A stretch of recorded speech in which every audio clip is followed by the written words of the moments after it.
نحمده ونصلي ونسلم على رسوله الكريم اما بعد فاعوذ باللہ من الشیطان الرجیم بسم اللہ الرحمن الرحیم۔ میرے واجب الاحترام سامعین مکرم، آج آپ حضرات کے سامنے قرآن مجید کا فائدہ ذکر کرنا چاہتے ہیں۔ نبی پاک صلی اللہ علیہ وسلم نے ارشاد فرمایا، لا حسد فی الاسلام، اسلام میں حسد کرنا جائز نہیں ہے۔ اب حسد کی تعریف سنیے، حسد کا مفہوم سنیے۔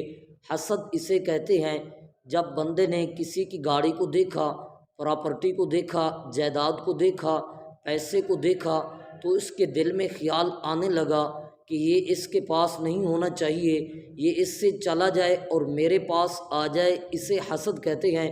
شریعت کے اندر اس کی اجازت نہیں ہے۔ اس کے مقابلے میں غبطہ ہے۔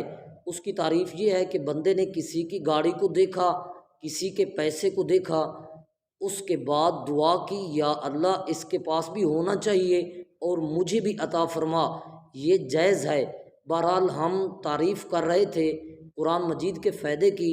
نبی پاک صلی اللہ علیہ وسلم نے ارشاد فرمایا، اسلام میں حسد جائز نہیں ہے، مگر دو بندوں پر آپ حسد کر سکتے ہو۔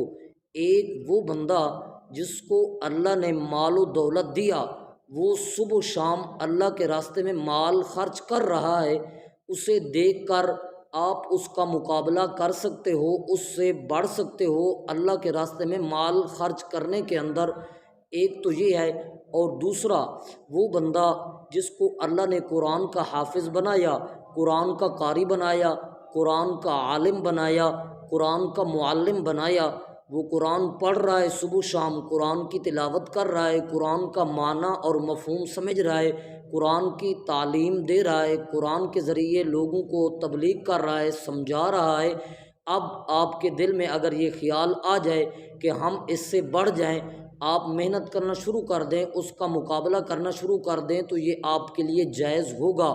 گویا کہ قرآن کا اتنا مقام ہے کہ جو بندہ قرآن پڑھنے والا ہے، دوسرا بندہ اگر اسے دیکھ کر یہ سوچے کہ میں اس سے بڑھ جاؤں تو شریعت اس سے منع نہیں کرتی۔ گویا کہ قرآن کے پڑھنے اور قرآن کے سمجھانے اور قرآن کی تبلیغ کا بہت زیادہ ثواب ہے۔ اگر ہمارا یہ میسج اور پیغام آپ کو اچھا لگا تو ہمارے ویڈیو کو لائک اور شیئر ضرور کرنا۔ جزاکم اللہ خیرا۔